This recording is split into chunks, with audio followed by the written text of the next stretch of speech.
এখন পৃথিবী থেকে মনে করেন অনেক কিছু উঠে গেছে। ইসলামিক খেলাফত ছিল এক সময়, শব্দটা কি জানেন? এটা কি?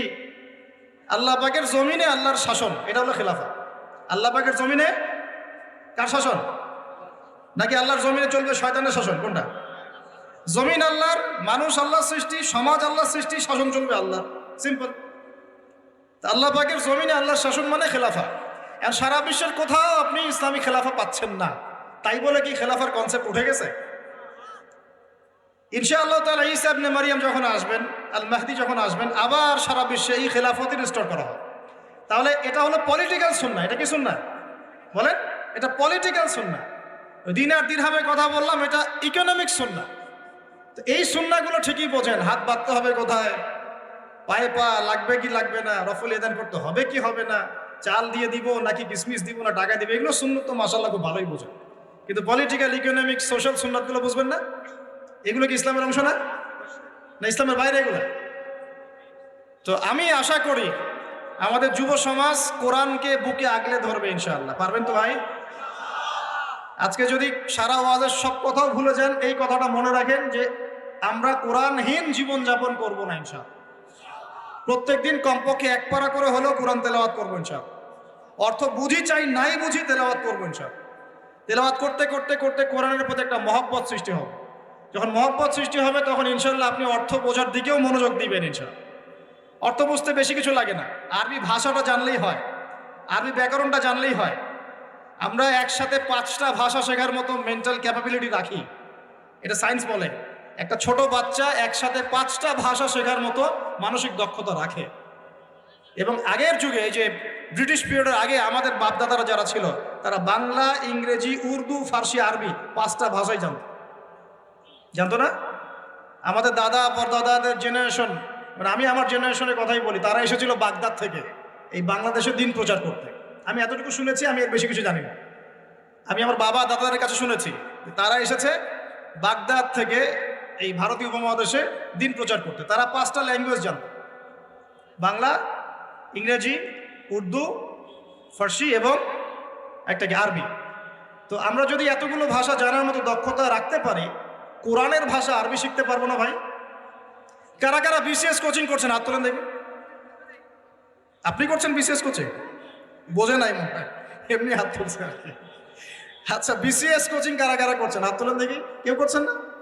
এই তো এক ভাই আছে, 2 ভাই আছে। মাস্টার্সে কারা কারা পড়ছেন হাত তোলেন দেখি। তো মাশাআল্লাহ। আইএলটিএস করেছেন কারা কারা? আইএলটিএস করেছেন কারা কারা ইংরেজিতে? আচ্ছা, কম্পিউটারের উপর কোর্স করেছেন কারা? 3 মাস 4 মাস? মাশাআল্লাহ। তো যুব উন্নয়ন প্রশিক্ষণ নিয়েছেন কারা কারা? এই যে কোর্সগুলো আপনি করেছেন 6 মাস, 1 বছর, 2 বছর, এগুলোর জন্য আপনি মেহনত করেন নাই? কথা বলেন।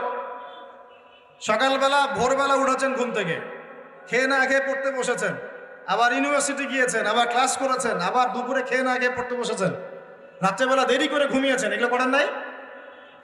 এখন আল্লাহ পাকের নাজিল করা কিতাব আল কোরআন, এইটা শেখার জন্য 1টা বছর আরবি শিখতে পারবেন না ভাই?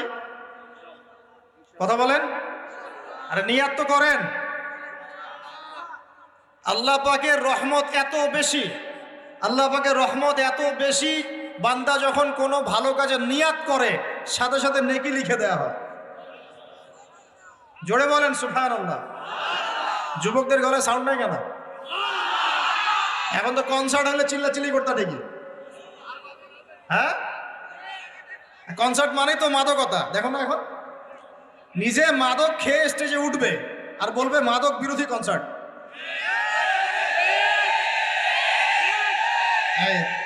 রাগ করলেন নাকি? এগুলো বাস্তবতা না?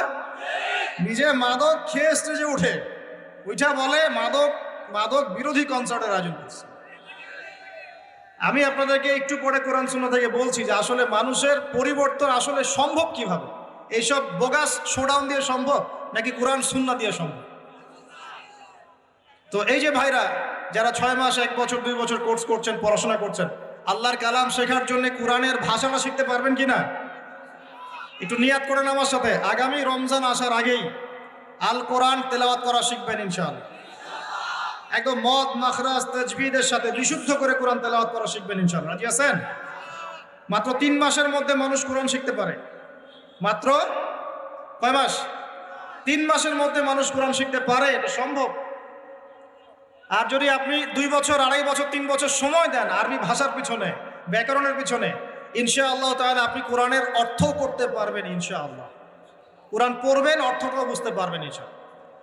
আমরা বহুত দিন নামাজ পড়েছি, নামাজে আমরা 5 ওয়াক্ত নামাজে কোরআন তেলাওয়াত করি, তারাবির নামাজে কোরআন তেলাওয়াত করি। আমাকে একটু বলেন তো সততার সাথে, কয়দিন আপনার চোখ দিয়ে পানি পড়েছে? বলেন, 10 দিন কান্নাকাটি করেছেন কারা কারা? একদিন, অন্তত একদিন কোরআন শুনে কান্নাকাটি করেছেন কারা কারা? আলহামদুলিল্লাহ, হাত নামা। দেখেন, আমরা কোরআন পড়েও কেন চোখ দিয়ে পানি বের হয় না? কারণ কোরআনের যে অর্থ, যে মানে ব্যাখ্যা, ইন্টারপ্রিটেশন, এবং কোরআনের যে ভিতরের অন্তর্নিহিত নিগূঢ় একটা রহস্য, এইটা আমাদের কলিজার মধ্যে পতিত হয় না। কেন হয় না? কারণ আমি তো ভাষাটা জানি না, আমি তো ভাষা জানি না। আপনার সন্তান বা বাবা মা অসুস্থ, মনে করেন, কথার কথা আল্লাহ না করুক, তো এখন আপনি অজু করে 2 রাকাত নামাজ পড়ে আল্লাহর কাছে দোয়া করছেন যে আল্লাহ, আমার বাবা অসুস্থ, আমার মা অসুস্থ, আমার সন্তান অসুস্থ, আল্লাহ তুমি তাকে শেফায়ে কামেলা দান করো, বলে আমিন। এই কথাটা বলার সময় কি আপনার মনের মধ্যে কোনো আবেগ কাজ করে কি করে না? করে না? চোখ দিয়ে কখনো কখনো পানি বের হয় কি হয় না? অনেকের মা মারা গেছেন, বাবা মারা গেছেন না, তার কবরের সামনে গিয়ে দাঁড়ান, হাত তুলে দোয়া করেন, আপনার মন থেকে কি একটা ফিলিংস আসে কি আসে না? চোখ দিয়ে পানি বের হয় কি হয় না? তাহলে আল্লাহ পাকের কালাম কোরআন পড়ে কেন আমাদের চোখ দিয়ে পানি ঝরছে না? উত্তর কি? উত্তর হচ্ছে, কোরআন পড়ে বোঝার মতো আবেগ আপনার অন্তরে তৈরি হচ্ছে না। এখন কেন তৈরি হচ্ছে না? উত্তর কি? কারণ আপনি আমি সেই ভাষাটা বুঝি না। কথা কি বুঝতে পারছেন যুবক ভাই? লেকচারগুলো আমার মূলত যুবকদের জন্যই, কারণ বৃদ্ধদেরকে দিয়ে খুব বেশি খেদমত আর হবে না মনে হচ্ছে। হবে? হ্যাঁ, আন্ডারস্টিমেট করি নাই। সমাজ পরিবর্তন হয়েছে প্রত্যেক যুগে যুগে যুবকদের হাতে। কাদের হাতে? আর বয়স্ক যারা থাকেন তারা যদি বুদ্ধিমান হন, যুবকদেরকে সঠিক পথে পরিচালিত করেন। আর এখন দেখা যাচ্ছে যৌবনে যে যত বেশি শয়তান ছিল, বার্ধক্যে আরো বড় শয়তান হচ্ছে দিন। যৌবনকালে যে যত বড়, যে লেভেলের শয়তান ছিল, বার্ধক্যে আরো বড় লেভেলের শয়তান হচ্ছে। একদম মনে করেন যে বয়স হয়ে গেছে 50-60, তারপরে দুনিয়ার মোহ নেশা যাচ্ছে না। আরো কিভাবে 10টা ফ্ল্যাট, একটা ফ্ল্যাট আছে, আরো কিভাবে আরো একটা হবে। হ্যাঁ, 10 বিঘা জমি আছে, আরো কেমনে 5 বিঘা হবে। এই ব্যবসার এই অবস্থা আরো কেমনে বেশি হয়। সারাদিন দুনিয়া দুনিয়া দুনিয়া নিয়ে। দুনিয়াদার ব্যক্তিদের হাতে কি সমাজ ইসলামিক বিপ্লব হয়? দুনিয়াদার মানুষদের হাত দিয়ে কি ইসলামের বিপ্লব হয়েছে? নাকি আল্লাহ এবং তার রসুলের প্রেমে বা ইশকে পাগল এই মানুষদেরকে দিয়ে দিনের খেদমত হয়? কোনটা বলেন তো? যারা আল্লাহ এবং তার রসুল এবং তার দিনকে মহব্বত করে, এই মানুষদেরকে দিয়ে দিনের খেদমত হয় না? যুবকদের সামনে ভবিষ্যৎ পড়ে আছে, এবং এই বাংলার ভবিষ্যৎও তাদের হাতেই আছে। এই বাংলাদেশের ভবিষ্যৎ কাদের হাতে? ইয়াংদের হাতেই।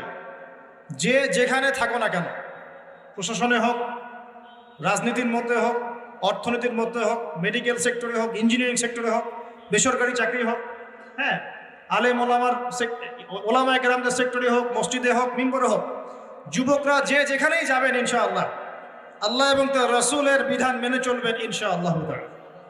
এই কাজটা যদি করতে পারেন, সত্যিকার অর্থেই দেখবেন বাংলার মাটিতে দিন কায়েম হয়ে যাবে ইনশাআল্লাহ। এখন আসি মূল কথায়। এতক্ষণ যে কথাগুলো বললাম, ওই মোবাইল ফোন থেকে শুরু করে আপনাদের হাতে ধরিয়ে দিলাম, এখন থেকে আর আল কোরআন। স্মার্টফোনের সময় কম, কোরআনের সময় বেশি। রাজি আছে কিনা? স্মার্টফোনের সময় কম, কোরআনের সময় বেশি। রাজি আছেন কিনা? আল্লাহ তৌফিক দান করুন। এবার আসেন আজকের আলোচনার সংক্ষিপ্ত করে দিব। আলোচনা, বৃষ্টি যে কোনো সময় বৃষ্টি হতে পারে। আল্লাহ পাক আমাদেরকে আলোচনাটা সুন্দরভাবে শেষ করার তৌফিক দান করুন। আমি আজকে আপনাদেরকে 10টা পয়েন্ট বলবো। কয়টা পয়েন্ট ভাই? টাইটেলটা এভাবে দিবেন, সমাজ পরিবর্তনের জন্যে তাসকিয়া বা আত্মশুদ্ধির গুরুত্ব। কথা বলেন আমার সাথে। সমাজ পরিবর্তনের জন্যে তাসকিয়া বা আত্মশুদ্ধির গুরুত্ব। সমাজ পরিবর্তন হোক আপনি চান কি না? নাকি যে অবস্থায় আছে এই অবস্থায় আপনি সন্তুষ্ট? সমাজের মধ্যে সুদ আছে, আপনি সন্তুষ্ট? সমাজে মেয়েরা বেপর্দায় চলাফেরা করছে, আপনি কি সন্তুষ্ট? সমাজে বহু মানুষ আছে বেনামাজি ঘুরে বেড়ায়, আপনি কি সন্তুষ্ট? সমাজে বহু যুবক ছেলে পেলে মাদকদ্রব্য সেবন করে, আপনি কি সন্তুষ্ট? সমাজে বহু মেয়ের ইজ্জত হানি হচ্ছে, ইফটিজিং হচ্ছে, ধর্ষণ হচ্ছে, আপনি কি সন্তুষ্ট? সমাজে অনেক মানুষ দুর্নীতি করছে, আপনি কি সন্তুষ্ট? সবচেয়ে বড় কথা, সমাজে আল্লাহ এবং তার রসুলের যে ঐশী বিধান এটা প্রতিষ্ঠিত নাই, এতে কি আপনি সন্তুষ্ট? এখন আপনি কি চান যে এই সমাজটা আলোকিত হোক, বা কোরআন এবং সুন্নাহর আলো সমাজে ছড়িয়ে পড়ুক, এটা কি আপনি চান? এটা আমাদের প্রথম প্রশ্ন, আমরা চাই কি না? আমরা কি চাই? আচ্ছা, তাহলে আল্লাহ রাব্বুল আলামিন কোরআন এবং সুন্নাহর মধ্যে কিছু দিক নির্দেশনা দিয়েছেন। আমি এই পুরো জিনিসটা থেকে 10টা মৌলিক পয়েন্ট আপনার সাথে শেয়ার করব। আমরা যদি সামাজিক পরিবর্তন চাই, সর্বপ্রথম প্রয়োজন হচ্ছে তাজকিয়া বা আত্মশুদ্ধি। এই তাজকিয়া মানে কি ভাই? আমার সাথে কথা বলবেন। আত্মশুদ্ধি, আত্মশুদ্ধি মানে নিজের পরিশুদ্ধি, নিজের পরিশুদ্ধি। দেখুন, রাসূলুল্লাহ সাল্লাল্লাহু আলাইহি ওয়াসাল্লাম যখন সমাজে দাওয়াতি কাজ শুরু করলেন, আল্লাহর নবী কি এমন মানুষ ছিলেন যে খালি কথা বলতেন, নিজে আমল করতেন না? এমন মানুষ ছিলেন না? নিজে যেটা বলতেন সেটা আগে করে দেখাতেন। কোনটা বলেন তো? নিজে যেটা বলতেন সেটা করে দেখাতেন। আমরা নামাজ পড়ি কয় ওয়াক্ত? 5 ওয়াক্ত। নবীজি নামাজ পড়তেন কয় ওয়াক্ত জানেন? 8 ওয়াক্ত। কয় ওয়াক্ত? এটা তো নতুন শুনলেন মনে হয়। 5 ওয়াক্ত নামাজ তো তিনি পড়তেনই, তার পাশাপাশি পড়তেন তাহাজ্জুদ। 5 আর আগে কত হলো? 6। এরপরে পড়তেন ইশরাকের নামাজ, কত হলো? 7। এরপরে পড়তেন চাষ্টের নামাজ, সালাতুদ দুহা, কত হলো? যে মানুষটার আগের কোনো গুনাহ নাই, পরেও কোনো গুনাহ নাই, যে মানুষটা পবিত্র, যার আমল নামায় কোনো গুনাহই নাই, যে মানুষটাকে আল্লাহ বাছাই করেছেন সমাজ পরিবর্তনের জন্য, মানুষকে দিন শেখানোর জন্য, পথ ভোলা মানুষগুলোকে জান্নাতের পথে আনার জন্য, সেই মানুষ নিজে অন্যকে বলছেন 5 ওয়াক্ত নামাজ পড়ো, নিজে পড়ছেন 8 ওয়াক্ত। তার মানে এখান থেকে আপনাকে বোঝাতে চাইলাম, সমাজ পরিবর্তন করতে হলে যারা এই কাজ করতে চাবেন তাদের নিজেকে আগে পরিশুদ্ধ হতে হবে, অন্যের চাইতে বেশি আল্লাহওয়ালা হতে হবে। আল্লাহ পাক তৌফিক দান করুন। তাজকিয়া মানে হলো আত্মশুদ্ধি। আত্মশুদ্ধি সম্পর্কে আল্লাহ পাক বলেন বিসমিল্লাহির রহমানির রহিম, আল্লাহ বলেন কদ আফলাহা মান যাক্কাহা, যে ব্যক্তি আত্মশুদ্ধি অর্জন করেছে সে সফল হয়ে গেছে। বলেন সুবহানাল্লাহ। যে ব্যক্তি আত্মশুদ্ধি অর্জন করতে পেরেছে সে সফল হয়ে গেছে। ওয়াকাদ খাবা মান দাসাহা, আর যে ব্যক্তি আত্মশুদ্ধি অর্জন করতে পারে নাই সে ব্যক্তি ধ্বংস হয়ে গেল। বলি নাউজুবিল্লাহ। আত্মশুদ্ধি মানে আত্মার পরিশুদ্ধি। এখানে একটু বোঝেন আমার সাথে, আমরা নামাজ পড়ি, ফিজিক্যাল ভূমিকা এখানে আছে কিনা? নামাজে ফিজিক্যাল ভূমিকা আছে কিনা? এই যে নামাজে বাহ্যিক শারীরিক কিছু কার্যকলাপ আছে কিনা? কিন্তু এই নামাজটাই যদি আমি মনের মধ্যে রিয়া নিয়ে পড়ি, নামাজ কবুল হবে কিনা? কথা বলেন। আচ্ছা, তার মানে নামাজ পড়ার সাথে সাথে অন্তরের পরিশুদ্ধিও দরকার আছে। আপনি এখন যাকাত দিচ্ছেন, নামাজ পড়ছেন, সওম রাখছেন, সব কি শারীরিক ইবাদত না? শারীরিক আর্থিক ইবাদত না? হজ করছেন, উমরা করছেন, সব শারীরিক ফিজিক্যাল ইবাদত। কিন্তু মনের মধ্যে আছে অহংকার, মনে আছে রিয়া, মনে আছে কুফরি, মনে আছে নেফাক, এখন ইবাদত কবুল হবে কিনা? তার মানে বাহ্যিক ইবাদতের সাথে অভ্যন্তরীণ পরিশুদ্ধি না থাকলে আমাদের ইবাদত কবুল হচ্ছে না। হচ্ছে না। একজন ব্যক্তি ইসলামের সব মানে ভেতরে মুনাফিকি, এই নফসের এই দোষের কারণে তার কি এই ঈমান কোনো কাজে দিবে কিনা? মনে করেন আব্দুল্লাহ বিন উবাইয়ের মতো একজন মানুষ, যে মুখে মুখে স্বীকার করেছে যে হ্যাঁ আল্লাহ ছাড়া কোনো ইলাহ নাই, মুহাম্মদ সাল্লাল্লাহু আলাইহি ওয়াসাল্লাম আল্লাহর রাসূল, মুখে স্বীকার করেছে, কিন্তু মনে মনে ইসলামকে স্বীকার করে নাই, ভিতরে ভিতরে ইসলামের সাথে শত্রুতা করে, গাদ্দারি করে। মনের এই দোষের কারণে তার বাহ্যিক এই যে স্বীকৃতি, এটা কাজে আসবে কি আসবে না? আসবে? আসবে না। মনে করেন আপনি খুব আমল করছেন মাশাআল্লাহ, কিন্তু আকীদার মধ্যে খুব গলদ আকীদা আছে, আকীদার মধ্যে গলদ আকীদা আছে। যেমন একটা গলদ আকীদা হচ্ছে, আপনি মনে করেন যে ইসলামের কিছু অংশ মানলেই হয়, কিছু অংশ না মানলেও চলে, ইসলামের বিধান ওই যুগে চলতো, এই যুগে চলে না, ইসলামের কিছু বিধান আছে যেগুলো এখন পালন করা যায় না, আগে যেত। আকীদায় গলদ।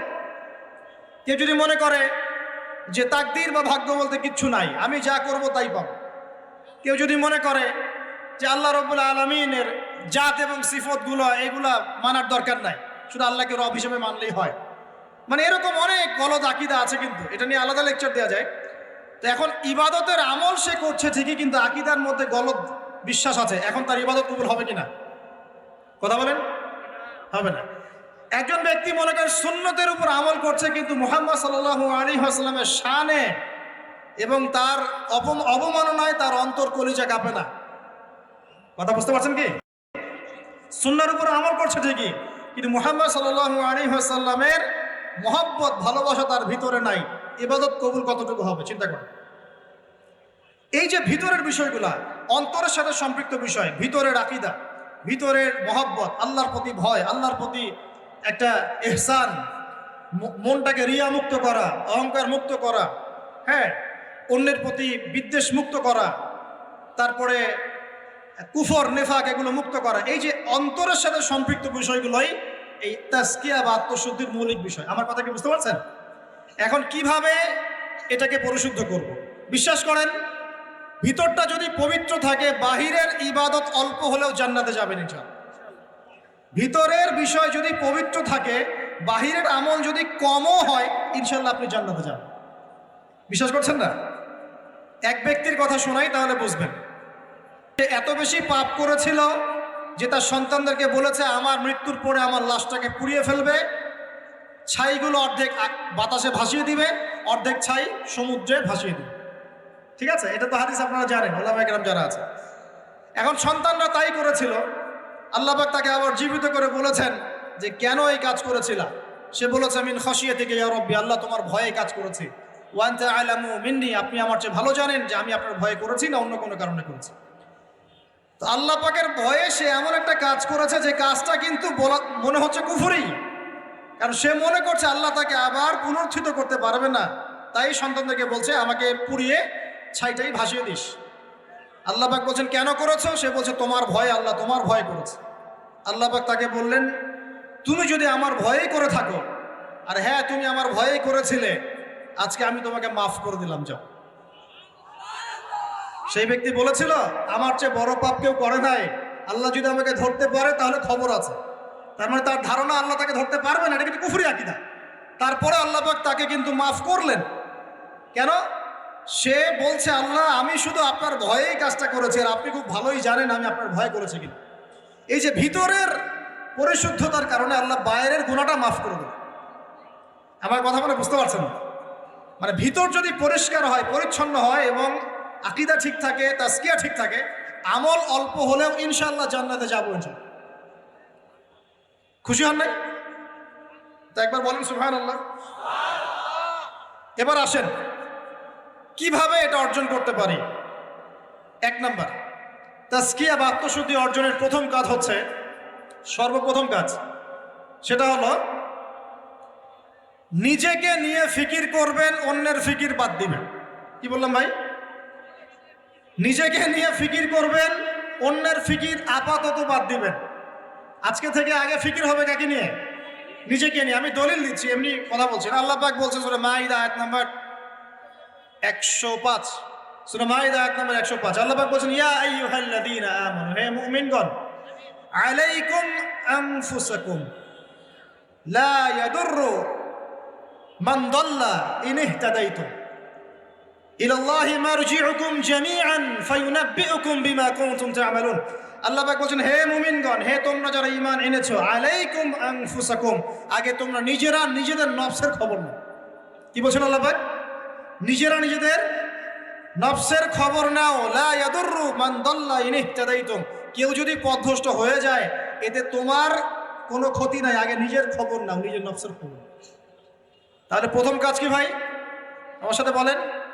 এবার নিজের নফসের একটু খবর নেই ভাই, আমার সাথে বলেন দেখি কার কার বয়স এখানে 20 বছর ক্রস করেছে? হাত তোলেন, হাত নামান। এবার কার কার বয়স 30 বছর ক্রস করেছে?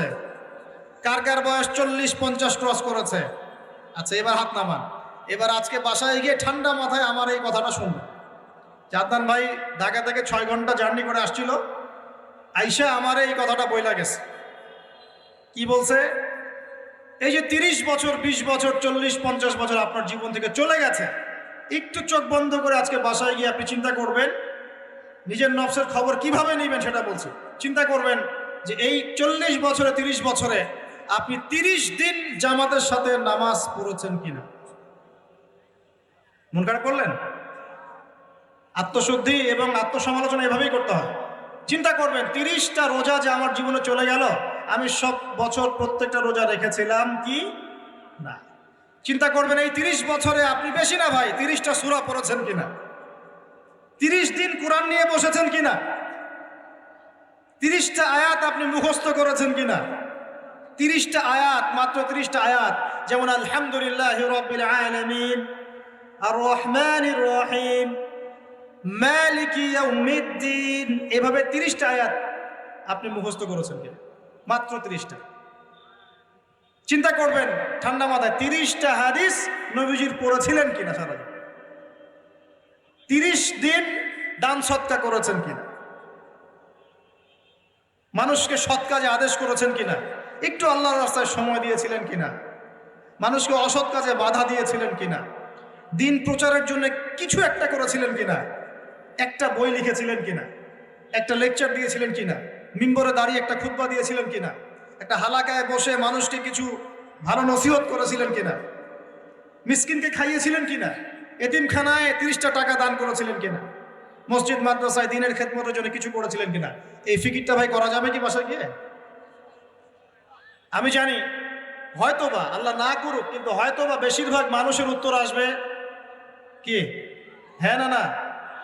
এখন আমাকে বলেন সমাজ পরিবর্তন হবে কিভাবে বলেন? এই মানুষগুলোকে দিয়ে, এই অবস্থার এই মানুষগুলোকে দিয়ে? আপনার তাই মনে হয়? দেখেন ভাই, একটা কথা আমি আপনাকে বলে যাই যে আমরা জীবন পেয়েছি একটা, কয়টা ভাই? এরপর কোনো চান্স আসবে না। কথা সত্য না? এবং আমরা থাকতে চাই জান্নাতে। কোথায়? আমরা কোথায় যেতে চাই ভাই? এবার একটু আমার সাথে বলেন দেখি, সত্যি কি আপনার মনে হয়, সত্যি কি আমার আপনার মনে হয় যেভাবে জীবন যাপন করছি আমরা, এতে আমরা জান্নাতে যাব? অনেস্টলি কি আপনি বুকে হাত দিয়ে বলেন তো, আপনার কি সত্যি মনে হয় এই জীবন যাপনের মধ্য দিয়ে আমরা সত্যি জান্নাতে যেতে পারবো? ছেলেপেলে কিশোর গ্যাংয়ে যোগ দিচ্ছে, ছেলেপেলে টিকটক প্রজন্ম হয়ে গেছে, ছেলেপেলে মেয়েদের পিছনে আড্ডাবাজি করে টাঙ্কি মেরে বেড়ায়, ছেলেপেলে মেয়েদের সাথে ওপেনে জেনা করছে, মেয়েরাও জেনা করছে।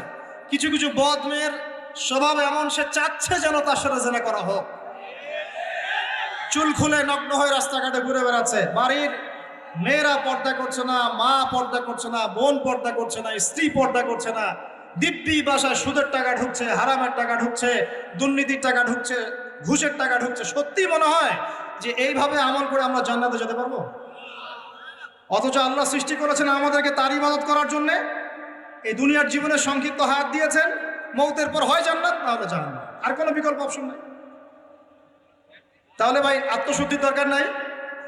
তাহলে আজকে বাসায় গিয়ে এই ফিকিরটা করা যাবে? আমিও করবো ইনশাল্লাহ, আপনিও করেন, আমি নিজেও করবো ইনশাল্লাহ, আপনিও করবেন, যে এই 30-40 বছর আমরা করলামটা কি।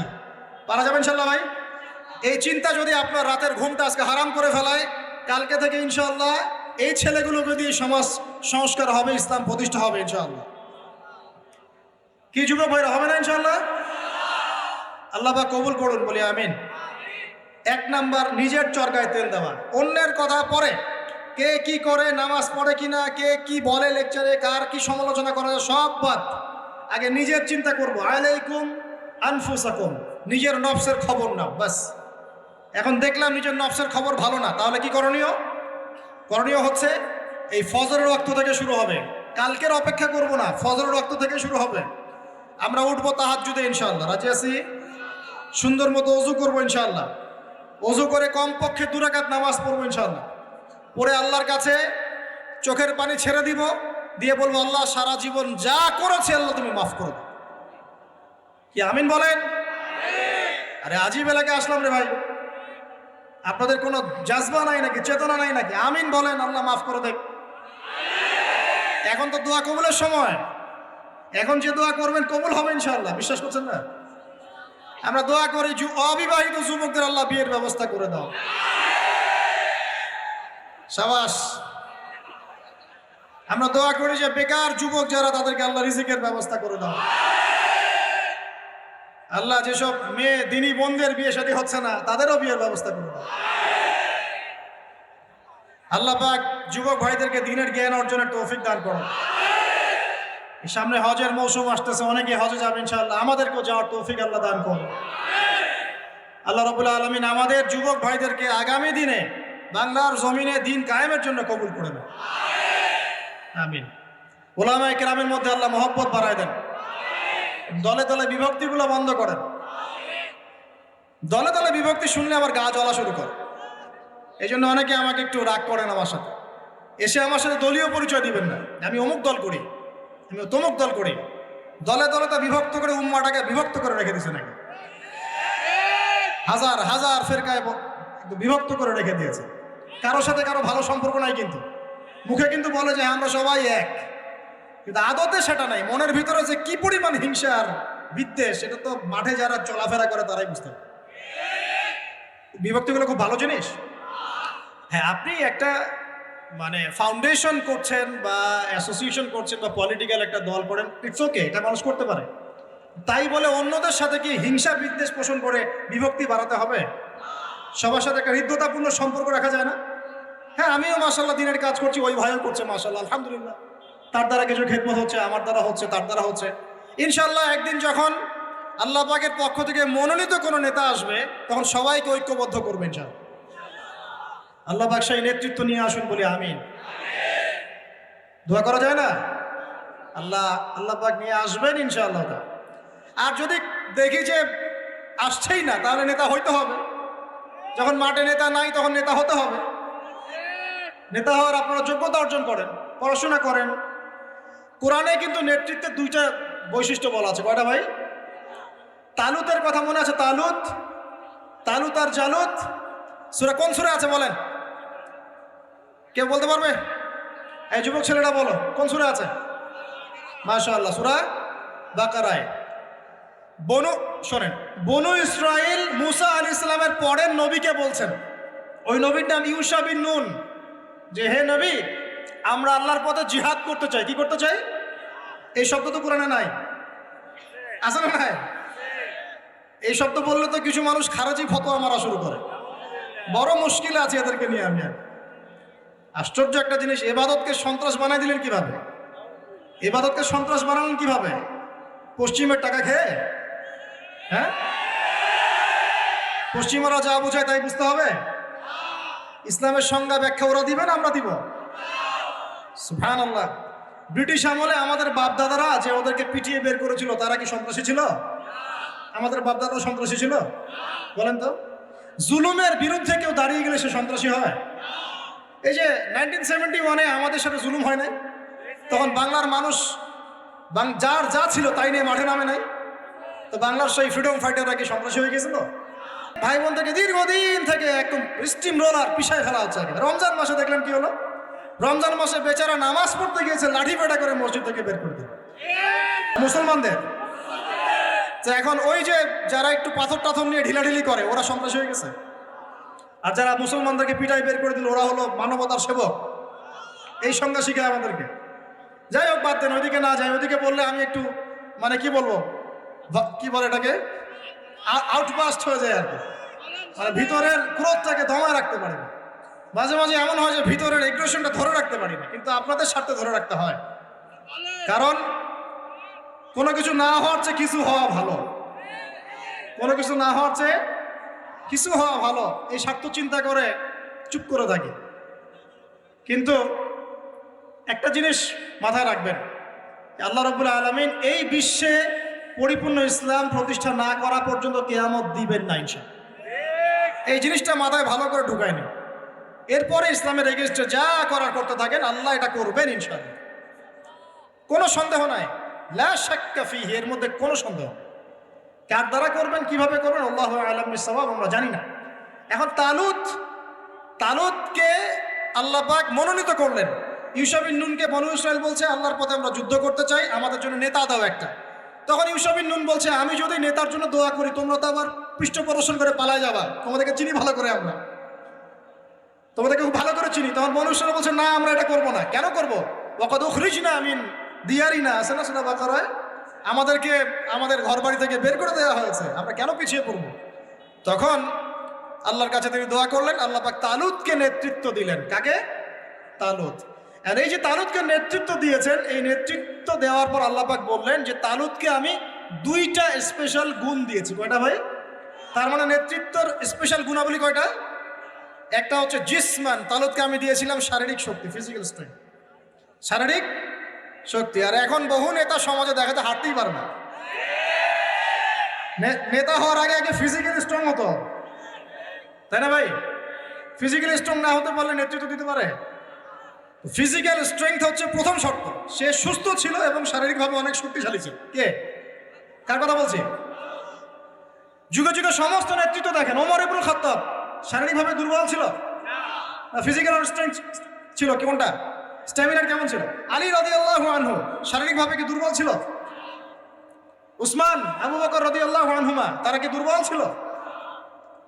নবী সাল্লাল্লাহু আলাইহি ওয়াসাল্লাম নিজে দুর্বল ছিলেন? 40 জন পুরুষের শক্তি তার গায়ে ছিল। কতজন ভাই? আল্লাহু আকবার। 40 জন পুরুষের শক্তি কার গায়ে ছিল? তারপরে তিনি কোনোদিন কারো গায়ে থাপ্পড় দেন না, কারণ নিজের উপর আঘাত আসলে তিনি মাফ করে দিতেন। শুধু একটা যুদ্ধে তিনি তীর নিক্ষেপ করেছিলেন, ওই তীর এক কাফেরের গলার পাশ দিয়ে চলে গেছে, ওতেই তার মৃত্যু হয়ে গেছে, ওতেই। নবী সাল্লাল্লাহু আলাইহি ওয়াসাল্লামের মনেও যদি কষ্ট দিত, আল্লাহ পাক তাকেও পাকড়াও করতেন, আযাব দিতেন। নবীজি না বললেও আল্লাহ পাক তাকে পাকড়াও করতেন। যাই হোক, তাহলে তালুতকে প্রথম যে গুণাবলী দেওয়া হয়েছে নেতৃত্ব, সেটা কি? জিসমান, শারীরিক শক্তি। তার মানে এখন যারা এটা হতে চান, আগে ফিজিক্যালি স্ট্রং হবেন, ভালো ভালো খাওয়া দাওয়া করবেন, হালাল টাকায়, হারাম টাকায় না, জিম টিম করবেন, হ্যাঁ, বক্সিং টক্সিং প্র্যাকটিস করবেন, রেসলিং টেসলিং খেলবেন, হ্যাঁ, কুস্তি কুস্তি করবেন, মানে ফিজিক্যালি স্ট্রং হওয়ার চেষ্টা করবেন। আর এইগুলো করো তো ভালো, টিকটক চালানোর চাইতে।